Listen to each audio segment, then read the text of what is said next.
right, Publius back on stage. Good to go, Publius? Someone booted me, Rex. Man, the nerve.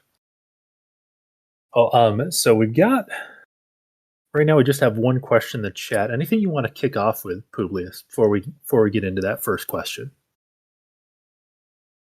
Sure.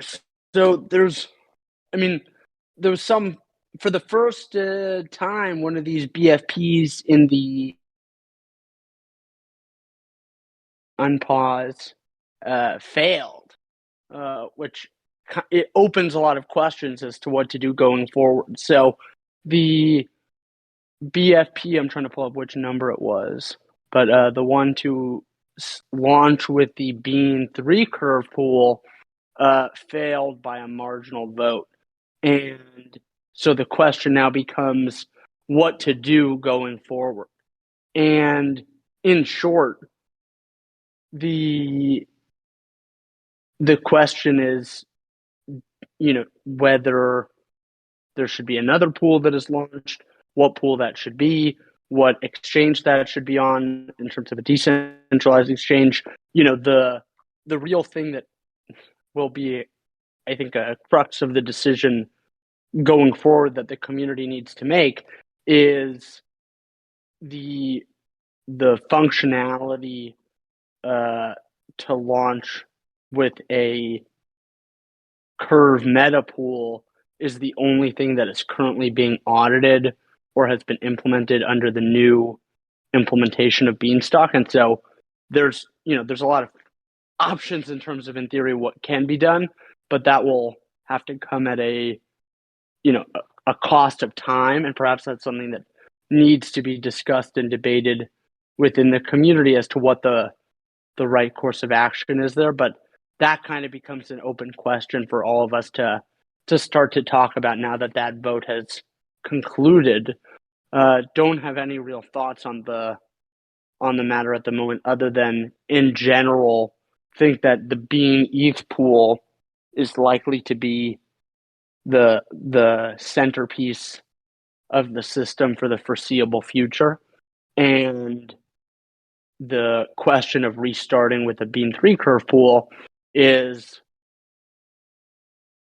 the result of a couple different things, but it's obviously, something that received some votes against, and there wasn't that much participation in the vote, but nonetheless, the vote was the vote. So we'll see what happens, basically. But that's the starting point, and we'll see what happens. Fair enough. All right, jumping into the chat. First question is from Terrorboy asking, how are the audits going? Any updates? So audits are going well. Kind of have had, discussion with both auditors, Halborn and Trail of Bits, within the past couple of days. Halborn is making good progress. They sent us an update, have a few more files to fix or to finish checking, but we'll be, they said they'll be able to finish on time, which is awesome. On the Trail of Bits side of things, we sent them over some updated documentation that they really liked, and, hopefully we'll get them going. But they've been doing great so far, and, also hopeful that they'll be able to end on time. But so far the audits are great, and, feel good about the quality of the auditors.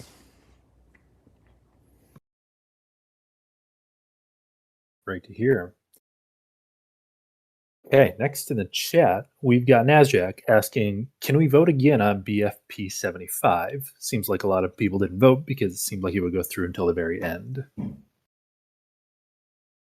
Well, the short answer is there's going to have to be another vote at some point, and it's very likely that at least one of the options revolves around the Bean 3 curve pool again. So there will be some vote again, but don't think it would be reasonable to just simply repropose the same BFP, although the way Beanstalk governance is constructed, in theory, you can constantly repropose the same BIP again and again. So there's nothing wrong with it per se, but definitely think that there should be a little bit more community discussion had, and perhaps this is a good forum.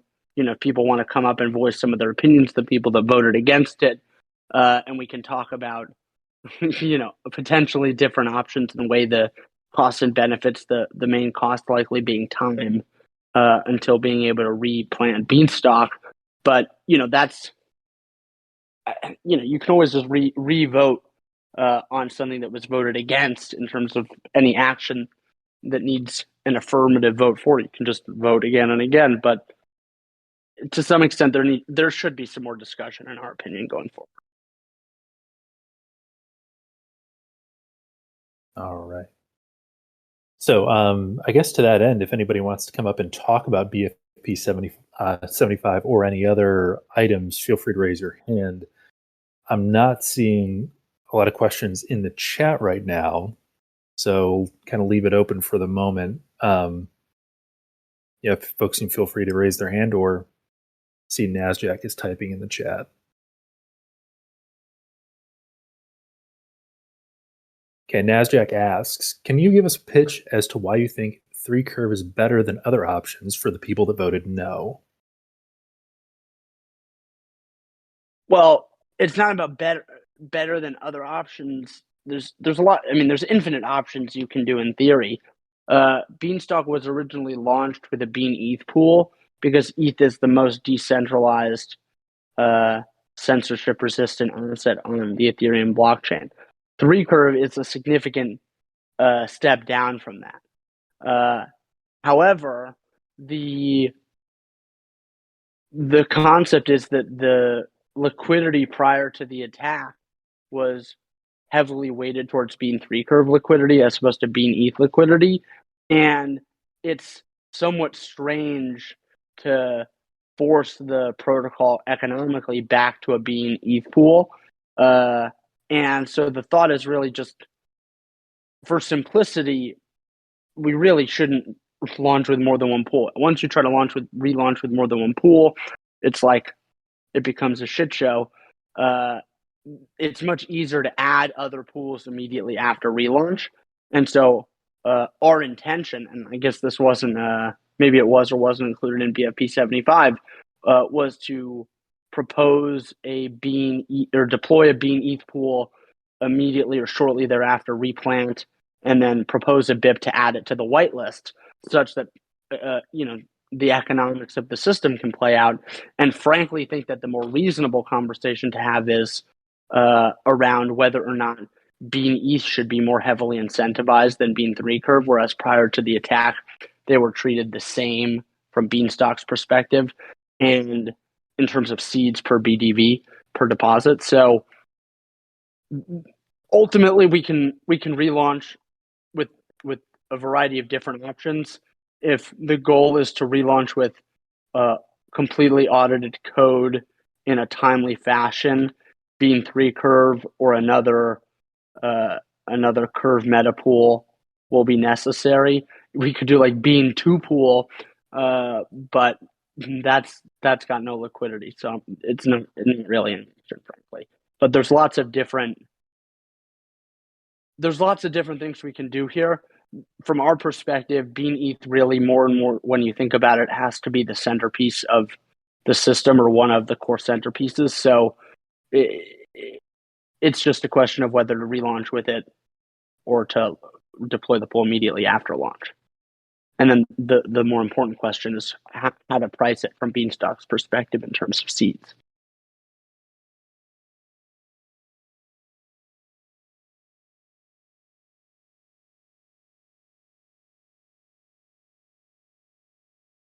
Okay. Yep. Looks like you got NASDAQ's follow-up question. So next question in the chat is from Harry Smith, who asks, will Root Labs launch at the same time as replanting?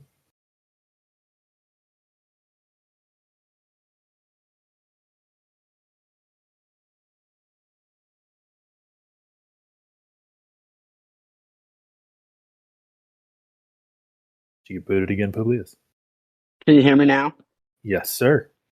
So, not sure if Mr. Manifold is in the crowd and wants to hop up and talk about that. There he is. Yeah. Hey guys, GM. So probably not at the same time as the Beanstalk restart, but hopefully not too long after. I think the main thing to just keep in mind is, we're going to be lagging Beanstalk when it comes to audits. And I don't think Root is going to launch without being audited by at least, one firm. So that could very well become, the rate limiting factor. But, hopefully, latest sometime in Q3 of this year, but, hopefully on the early end of that.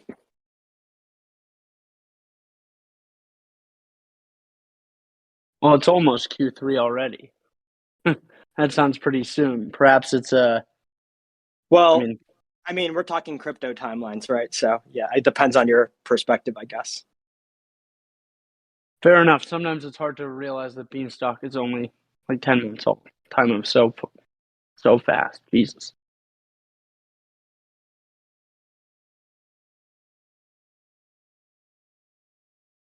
All right, got a few folks typing in the chat.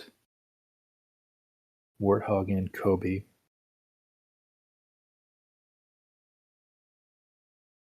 In the meantime, any thoughts on Celsius?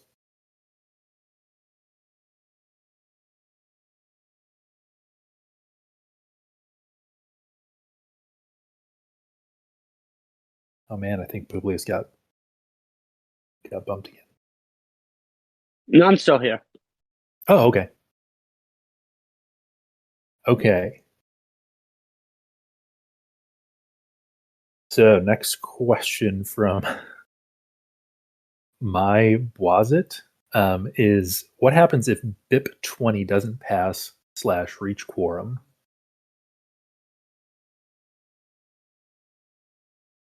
It's a great question. Don't really have a good answer for you. It's one of those things that we're kind of in a weird spot right now, given the nature of how governance typically works, where it's totally autonomous, whereas now there's some human input that's required. And at the same time, this is a particularly unique case whereas normally if nothing happens, Beanstalk continues. In this case, if nothing happens, nothing's going to happen. So it's like something has to happen, and the goal is for the DAO to approve whatever happens. Yeah, so it's a little bit weird to know what should happen if this isn't approved. Now, just speaking off the cuff here, all of the barn raise plans were done via a BFP. So that was Beanstalk Farms saying this is what we propose.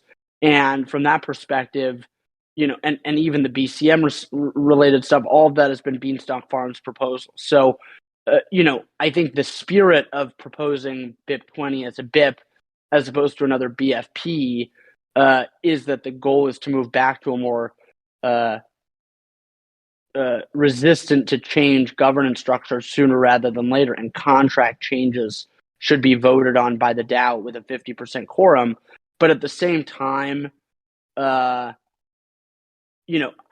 don't think if push came to shove and there was really no quorum reached, and maybe there was a second vote and there was still no quorum reached, at some point it becomes reasonable for Beanstalk Farms to propose it as a BFP with either no quorum or a much lower quorum, and Beanstalk Farms saying, well, this is how we intend to continue. And, one of the cool things about the structure of the barn raise and replant is that people that don't like the state of the system that we're in before can take their unripened assets and basically claim the underlying whatever's accrued and leave the system. So that will happen over time, and the people that are unhappy can leave.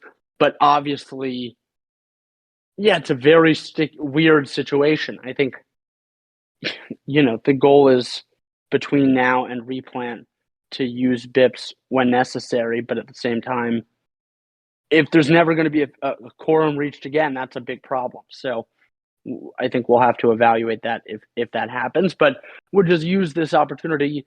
We never encourage people to vote one way or another, but just encourage people to take a look at the proposals and consider it. And you can only vote in favor. So we wouldn't say vote and then not tell people which way to vote. If you say vote, kind of like voting, voting one direction. So we don't advise people whether they should vote or not, but it's definitely a proposal that people should spend some time considering and looking at, and realize the implications of if there's not a quorum reached, that we're in a very weird spot collectively.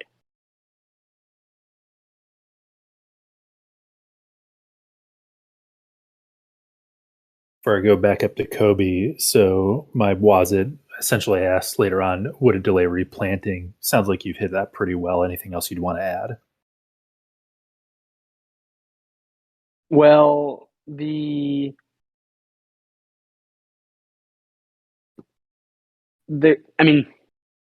hard to know if it would delay replanting in practice.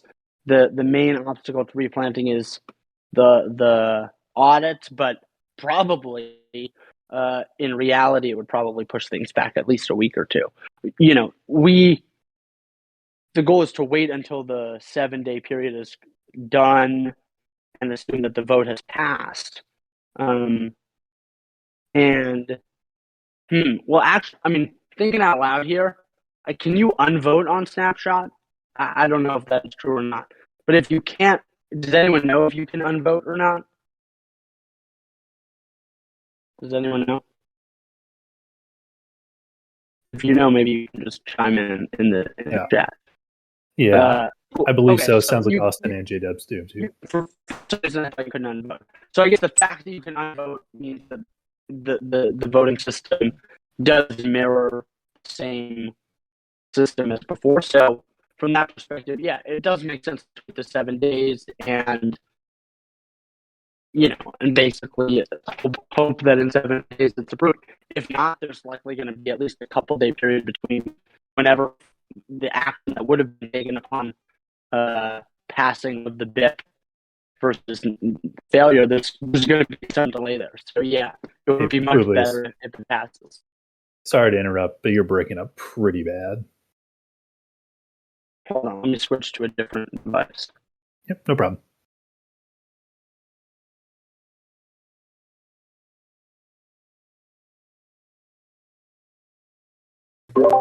Can you hear me now? Yes, much better. There you go. Good to go. All right, let me know if that changes. Apologies. No worries at all. So okay. But was just saying that it would likely delay things at least a little bit. All right. Okay, to jump back up to Kobe. Kobe asks, how do you feel the recent downturn in ETH would have impacted Bean if it was up and running?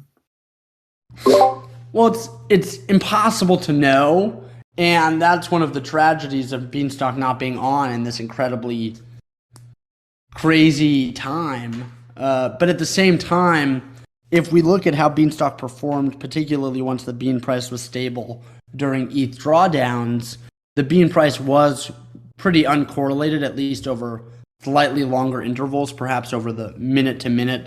The price remained correlated because of the ETH exposure, although that was also down because of the high amount of liquidity in the Bean 3 curve pool. So it's unclear how much exposure would have been just from the ETH coming down, although there was some. Then you also have to factor between the Terra collapse and people, this liquidity crunch, let's call it, where people wanted cash. On the one hand, perhaps people viewed Beanstalk as cash and safe and a place where there was yield in the bear market, which would have been true. Or perhaps there was a significant amount of capital that was in Beanstalk that reevaluated the risk in general and the entire repricing of the market and left. And so at the end of the day, the state of Beanstalk is purely a function of supply and demand of and for beans, and it's impossible to really forecast that. Now, we tend to think that the model was performing in a state such, and it was really in a high positive feedback loop where you would probably expect it to be pretty strong during this downturn. It's a bummer that Beanstalk's not on. I think a lot of people are looking for yield right now, and Beanstalk was certainly offering yield during a bear market, right? The bear market didn't start a month ago or 2 months ago. The ETH has been on its way down for a significant period of time, and Beanstalk had already started to demonstrate its ability to keep the peg even during an extended ETH drawdown. So, Beanstalk's not on, so shoulda, coulda, woulda, but we're glass half full on this one.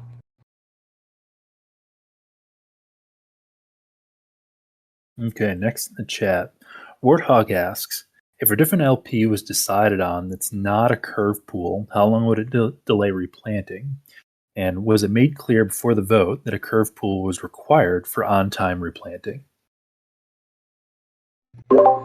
Probably a month, at least.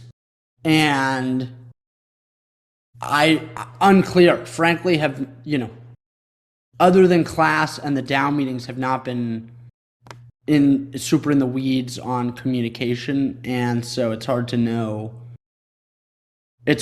how well it was communicated or how much voters understood that. Now, going forward, whatever opportunity there is to vote on a BFP on a pool going forward, I think it will be very clear in that case that people are voting for a delay.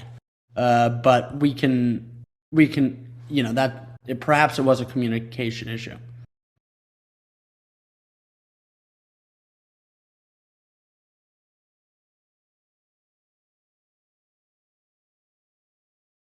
All right. Seeing lots of good chatter in the chat. Not a lot of questions to ask. If anybody has any questions, drop them in or raise your hand. They are talking about the BFP to bring back the voice mod, though. Publius. Hey, if my voice is annoying, you can just say so.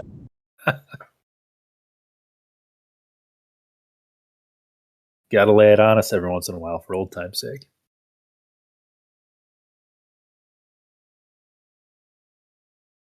All right.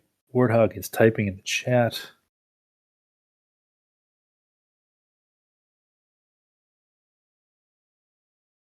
Okay.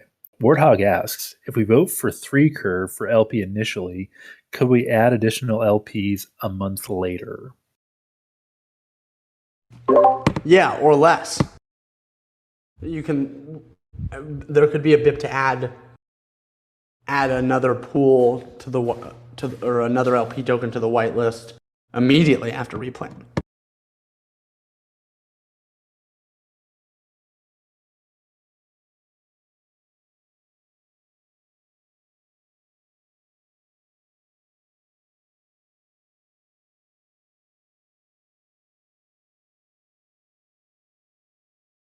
All right, back to the bottom of the questions.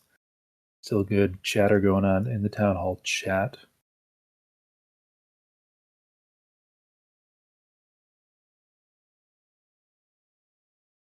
Okay, so Disco Stew asks, so the BIP wasn't 3 curve or not, but 3 curve first or not. So clarification.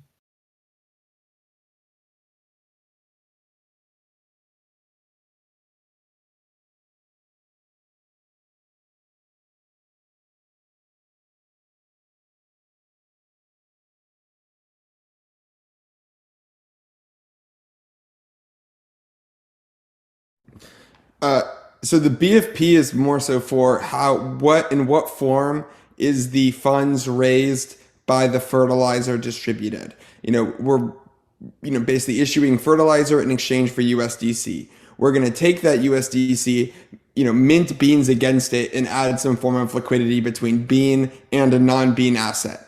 The vote is, in that liquidity is what will be distributed to those who have the unripe LP token. And the unripe LP token will be distributed to all of those who had LP tokens before the exploit. So what we're voting on is, what LP tokens did the people who had LP before the exploit get? Which will also serve to be the majority of liquidity for Beanstalk for at least the short term. But after the fact, we can, create and whitelist whatever pools we want. In terms of the additional work needed for pools, the work we've done so far is specifically for curve meta pools. On Curve, there are different types of pools. Meta pools are pools where one of the LP tokens in the pool is the LP token of another pool. So 3Curve is the LP token of the 3Curve pool. So a Bean 3Curve pool is a meta pool between Bean and the 3Curve token. On Curve, you also have plain pools. The Bean LUSD pool was a plain pool, where it was a pool between just two stablecoins, Bean and LUSD. Now those pools, will need kind of different logic for convert, minting. Whitelist is easy for the silo, but for convert and minting, there'll be slightly different work needed. For Uniswap pools like the Beneath pool, that will also require a bit of custom logic for convert and minting. Now, a lot of this code is already written. It would just need to be, because we had it before, it would just need to be re-added, tested, and audited before we would be able to add such pools, most likely. Obviously, unless the DAO votes differently.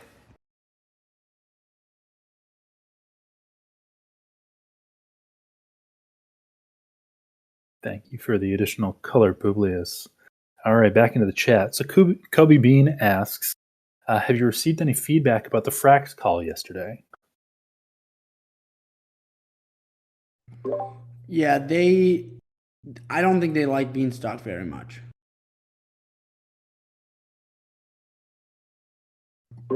Now, I don't think they're very receptive.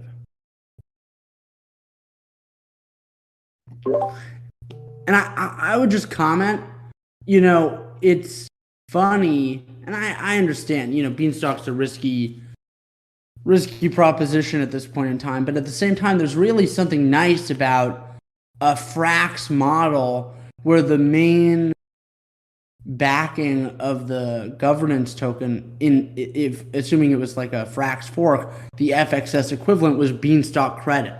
Right, so you have some portion of USDC and then some portion of Beanstalk credit backing the rest of it. And I mean, the FRAX model, we've been kind of blunt about it in the past that it has its issues, but at the same time, there's certainly something there. So it's a shame that they weren't very interested, but to each his own.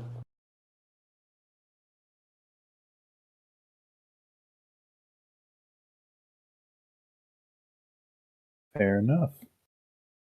All right, next question in the chat. Warthog asks, does Publius share any concern about the risk of USDT within 3Curve? So this is a great question. On the one hand, there's always risk when it comes to centralized stable coins, and that's one of the main reasons for a decentralized stablecoin, among others, particularly high carrying costs. But the Tether in particular is more opaque than USDC, so it's not unreasonable that the market perceives it as more risky in general or from time to time. However, Tether is older, and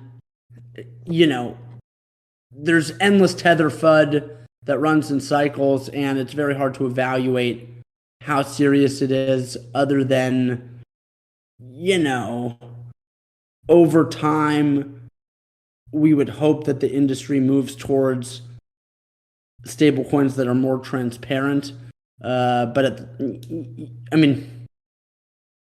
it's just hard to analyze the Tether risk as being serious, frankly, particularly given the current state of Beanstalk. So when Beanstalk is at scale, perhaps it's something that's more reasonable to worry about.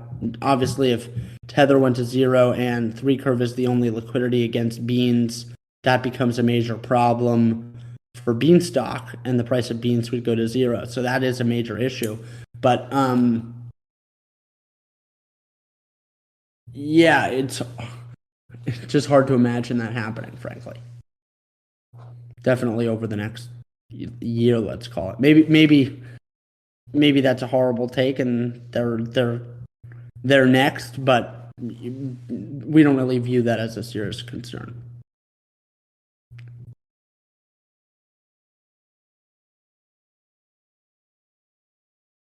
Okay. Next in the chat, Terrorboy asks, hypothetically, if we needed more auditing, are there funds available for this, or would this be an issue? So with the case of Trail of Bits, there's actually been extra audit time already paid for. And in the case of Halborn, believe that there's a little bit more funds in the money that was returned from the Ukraine to pay for security and stuff. So if there was any extra needed, I think that would be coverable. So the goal is to not be limited in any way by funds on the audit front, and think that will be the case, certainly until replant. After replant, it's likely that there will be more funds that need to get allocated towards security, but assume there will be a BIP for a budget shortly after replant.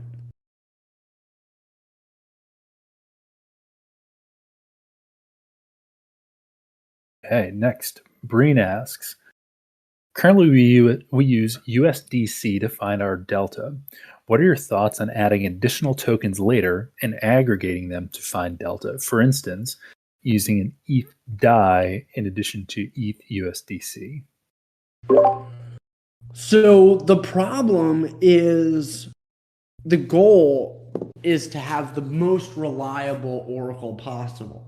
And there are very few stable coins on the Ethereum blockchain that you can make the economic argument should be constantly being arbed back to the price of $1 within a very tight range based on the various frictions of performing the arbitrage. And USDC, as a function of being the most transparent and second largest but growing very quickly stablecoin issuer, we view the price reliability of USDC as the best in class by a wide margin, if the goal is just to find out what's the price of $1 on chain. And from a censorship resistant perspective, think that as long as USDC trades in any AMM, even if it's like a KYC AMM, as long as that AMM is on chain such that Beanstalk could query a TWAP or query information from that AMM, then, and the AMM was liquid enough that it was resistant to manipulation, then Beanstalk can use USDC. If there's no AMMs with no liquidity that USDC trades in, then it's not possible to use USDC. But otherwise, think that USDC is by a wide margin the best asset to use as its peg. Now, frankly, it's worth noting that the goal of generalized minting and launching with the Bean 3 curve pool actually means that the price of a bean is not just relative to USDC. In fact, it's based on 3 curve, which has exposure to DAI and to USDT. And so and there's an assumption around the stability in the price that goes into the valuation there. So to some extent, launching with or using at all generalized minting in the curve pool, that is in some way moving off of the pure USDC peg. Now, it's probably a marginal thing, particularly given how 3 curve is right now the most liquid and most traded stablecoin on DEXs at the moment. That may change. And in fact, if we take a little bit of a step back and think about Beanstalk governance, the goal of Beanstalk is to exist in perpetuity.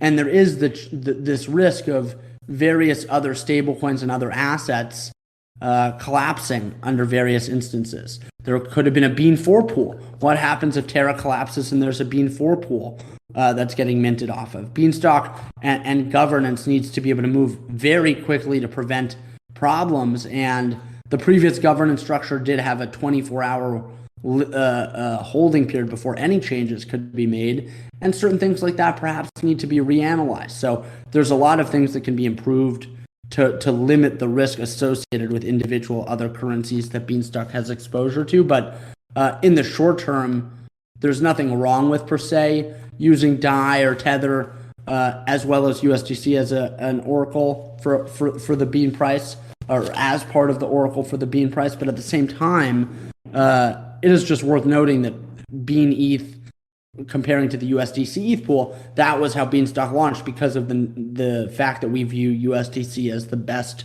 source of the price of a dollar on chain, and DAI much less so.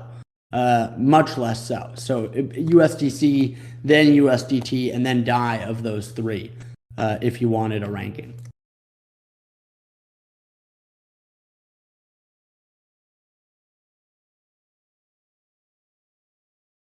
Disco has it's a comment / question. So I'm going to run through it. Stay right. So if it's merely a question of sequence of LPs, then it feels like the prioritization should be primarily technical, which can be rolled out with more speed, and stability should probably roll out first. Is that correct? Well, that's the thought behind the Bean 3 curve pool. Now, if a month ago the decision had been made to launch with the Uniswap V2 pool again instead, then there wouldn't be any delay associated with it. It's just a function of that hasn't been implemented or audited at this point. But in terms of price stability, this is the other thing. So launching with one of the other open questions is what a parameter to launch with, assuming it is a curve meta pool. And one of the things that we really liked about the X times Y equals K from Uniswap V2 is you have a lot of volatility. Now, the issue is that from a utility perspective, people want to be able to buy and sell beans at peg in size. And that's the really nice thing about stable swap. So it's hard to discount the fact that everyone was using stable swap and providing liquidity in the stable swap pools at a much higher rate than in the Uniswap pools. And that was, we're going to guess, really understated by the fact that there wasn't even the ability to convert into Curve LP at the time. So everyone wanted to be in the Curve pool. It's hard to understand exactly why everyone wanted to be in the Curve pool, but that was the case.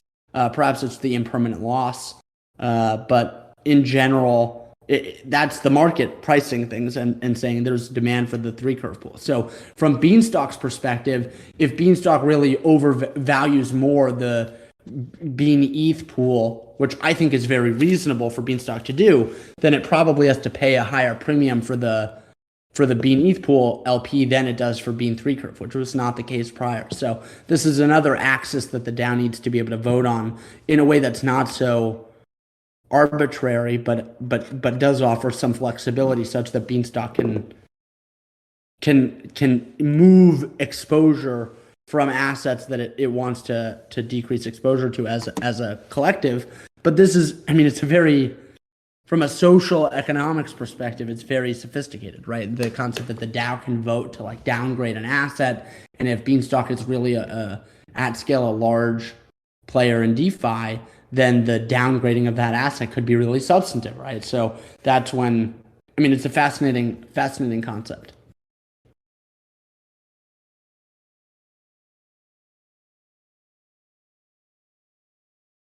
All right, next in the chat, Jams asks, how's the team holding up in general? Well, there's lots of I see Silo Chad reacted with a crazy haha face. So perhaps he's doing worse than we are on this end. But we're having a ball. We've been quite thrilled with the response from the auditors so far. There haven't been any major problems that have been found, or at least things that would cause a delay. So it's that's the only thing we've been holding our breath for, and so far so good. Obviously, there's a couple weeks more left in the audit, so still holding our breath, but that's been nice. And otherwise, we're here working on the white paper. There's a lot of work to be done on the migration. There's a lot of stuff going on, but at the same time, it's very, there's nothing we'd rather be doing than working on Beanstalk. So it's unfortunate that Beanstalk isn't on during the bear market to really show how good it is, but we'll hopefully find out soon enough. Betting the bear market's not going to end just yet. Probably pretty safe. All right, next in the chat. So Long Live Bean asks, have we reconsidered haircuts for the pod line given recent crypto market movements since the initial replanting proposal? Since Beanstalk relies on new creditors for its price stability, a larger than 700 million pod line seems quite long at current market conditions. Well, the DAO can do whatever it wants, but frankly have some updated thoughts on this. It probably would have been a real mistake for the DAO to vote to cut people's pods. It says in the white paper, we've been working on it, it says it right there, Beanstalk will never default on its debt. And to haircut the debt would have been some form of default. And at the same time, perhaps that does result in the collapse of the entire system, an unwillingness to give haircuts to creditors or default on certain debt results in a collapse of the system. But at the same time, the calculus on lending beans to Beanstalk is that you can know your exact return, and you have to discount the risk associated with that. But that's a cleaner economic calculation than, well, what if I get a haircut as well? So I'm glad that the DAO went the opposite direction. And going forward, don't think we will be advocating for cutting any debt at any point in time. I think it would have been a mistake at this point.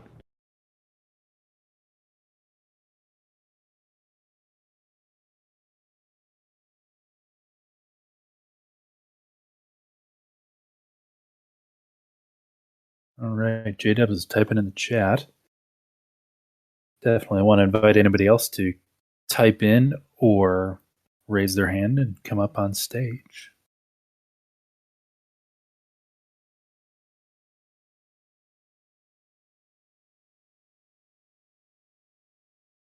It's like we got, I'm going to say this is pronounced 30, also typing. 33.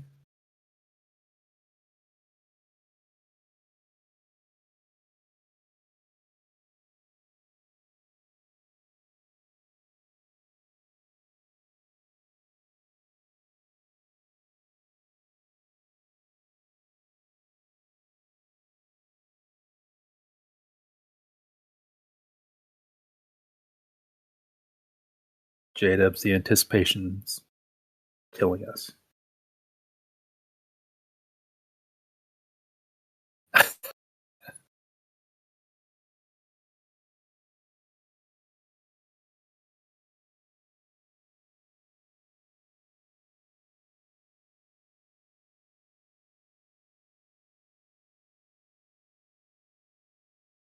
Anything else you want to cover for a moment, Publius, while we've got folks typing in the chat? No, class is a time for questions. Only so much we can get on our soapbox. Fair enough. IPO asks, we finna make it or not?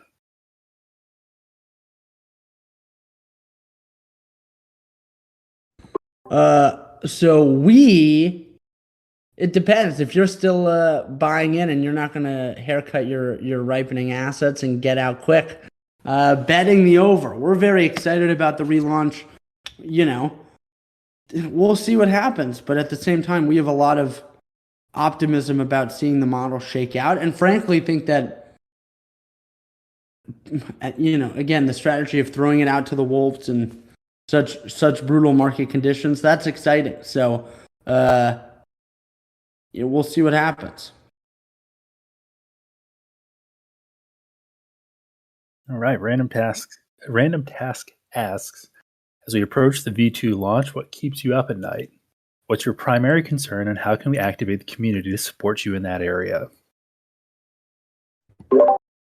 Well, we'll just speak personally, but the stuff that I'm spending more and more of my brain power on and dreaming about is really trying to understand how Beanstalk would work as a credit-based issuer of money at scale, and what are the at scale, what are the big problems? And particularly the thing to think about is during the value of beans are derived from the assets that beans trade against in various AMMs. And so you can think about that value as exogenous value, but that value, its value is derived from there being a bid on those assets. And in a bear market, what we're seeing is that the bid disappears and the price of those assets collapses. And so even if there's nothing per se that has changed about beans or demand for beans, just the fact that the price of these other assets goes down, let's take Ethereum as the main example, that decreases the demand for beans, apples to apples, as Beanstalk views it. And so the question is, well, let's say Beanstalk is the main use case on Ethereum, and that there's a lot of demand for Ethereum because of demand for Beanstalk. And Beanstalk has been accumulating or incentivizing the accumulation and holding of Ethereum in its LP pools. The question is, well, what happens if there's a catalyst that causes a depeg in the price of beans, which causes a decrease in the short-term expected value of Ethereum because Beanstalk is going through a bear cycle in and of itself, and that results in a major collapse in the value of Ethereum, which creates this negative feedback loop where the price of a bean is derived from the value of Ethereum, but the value of Ethereum is derived from the value of Beanstalk. And then even though Ethereum is in theory exogenous value, you still really have this like negative feedback loop that existed in Terra, where the thing that you need to bid for is a fungible asset, Ethereum, which, you know, that's an ugly position to be in. So trying to think through different ways to manage that risk at the protocol level and figure out it, you know, in a 80, 90, 95% drawdown of the ETH price, assuming that Beanstalk is the main, like most of the value capture on the Ethereum blockchain is in Beanstalk in some capacity, and that the value of beans are derived primarily from the price of Ether, as opposed to other stable coins, for example. That's really the main question. What happens in a crazy bear market? So, you know, yeah, have some ideas on answers to that. But those are the types of questions that plague us in our sleep at the moment.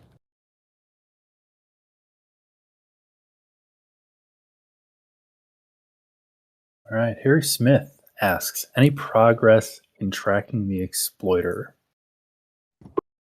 Not really, frankly. I mean, yeah, it's been kind of like we're waiting for the next steps from the government, and other than that, nothing really to update on. It's hard to, I mean, there's nothing substantive.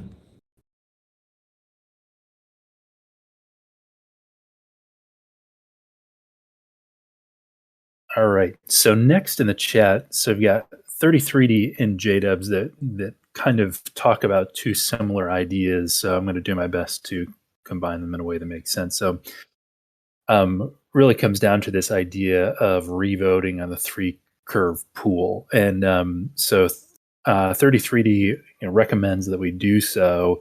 JDubs talks about this idea of a multi-option BFP where multiple pools could potentially be voted on. Publius, you have any thoughts on utilizing a multi-vote BFP for this purpose? Well, in general, not so in favor of multiple options as that. This is, again, we go back to the sticky area between should this be a BIP or a BFP and what's a quorum. It's hard to know. And,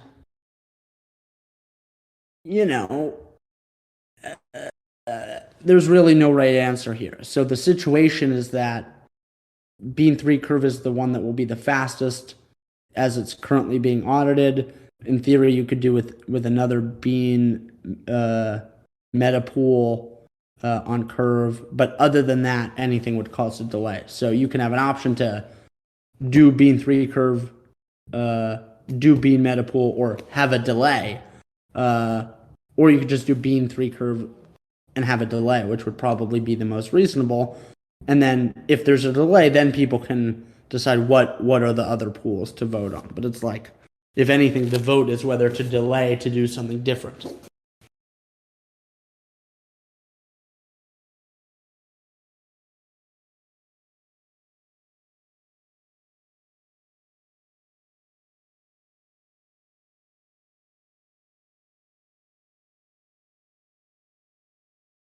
Okay, we're at the bottom of the chat. Certainly want to invite anybody else that's got more questions. We've got about 8 more minutes for the hour. So a little bit of time to talk left. We also definitely want to welcome anybody that wants to hop up on stage can do so.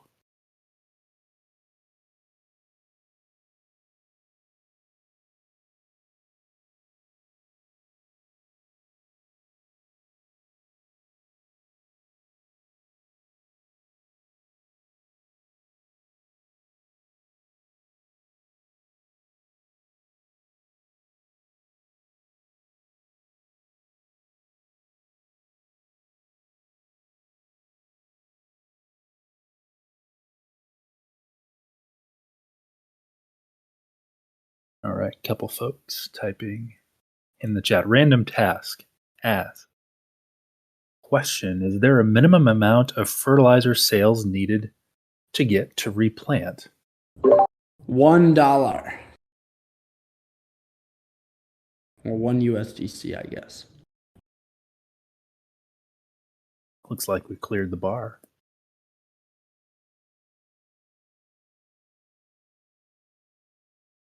Loving the barn raise thus far.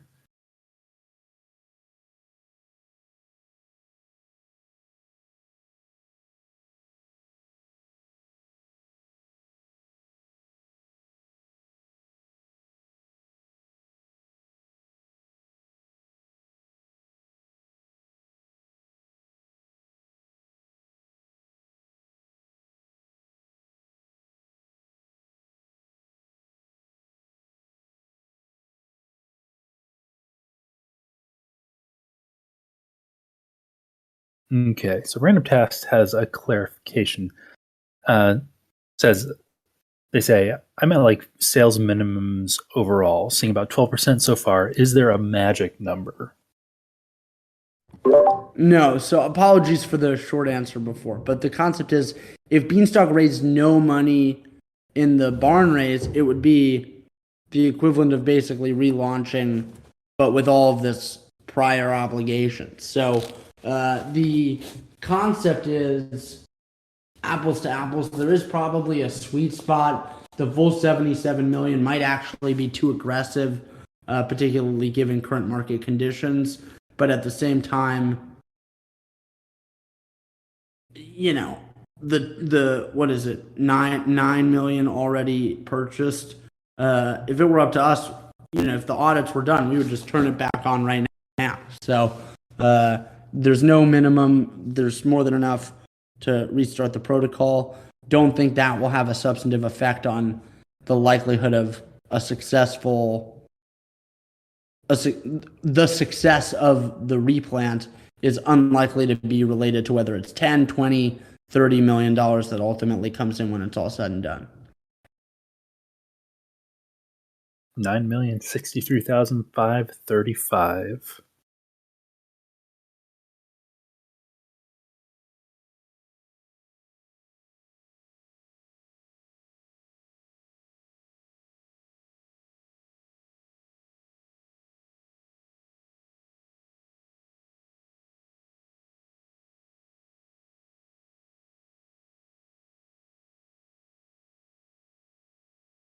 Okay, down to the bottom of the chat, not seeing any hands up. Got 4 minutes to go. Harry Smith is typing.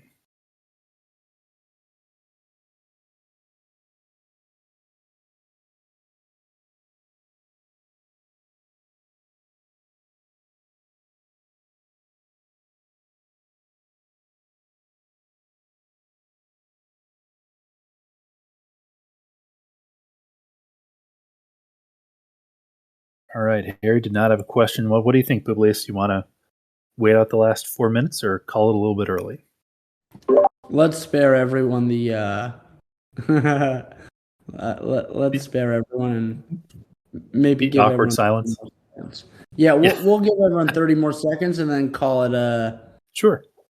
Call it a day. See, at least someone's typing, and Yep. it's good to be exhaustive. So if there's anything on people's mind, but otherwise, think let's call it now. But just want to say that at the end of the day, recognize the desire to get this thing back on quickly. But I kind of do want to push back on the notion of the right thing to do is to just rush forward with the Bean 3 curve just because of the delays. Let's get this thing right. Like, collective decision making is really hard. There's a lot. We spoke that we don't think the tether risk is reasonable, but Bean 3 curve isn't as good as Bean ETH as a core pool. It's just worth having the honest discussion about everything, not just this one issue. And frankly, I'm thrilled that the DAO voted against it temporarily, and let's have a better discussion. Let's be more clear. Let's weigh this all out. So this is all part of a healthy discourse, and we're very, very grateful to be a part of it. So thank you all, and we'll talk in the Discord. Yep. Thanks, everybody. And actually, so Random Task is typing. I'm going to let him finish out, and if he doesn't have a question, just saying have a good night. All right, so with that, we will cut everybody loose. Thanks for joining us, and yeah, we'll see you in the Discord.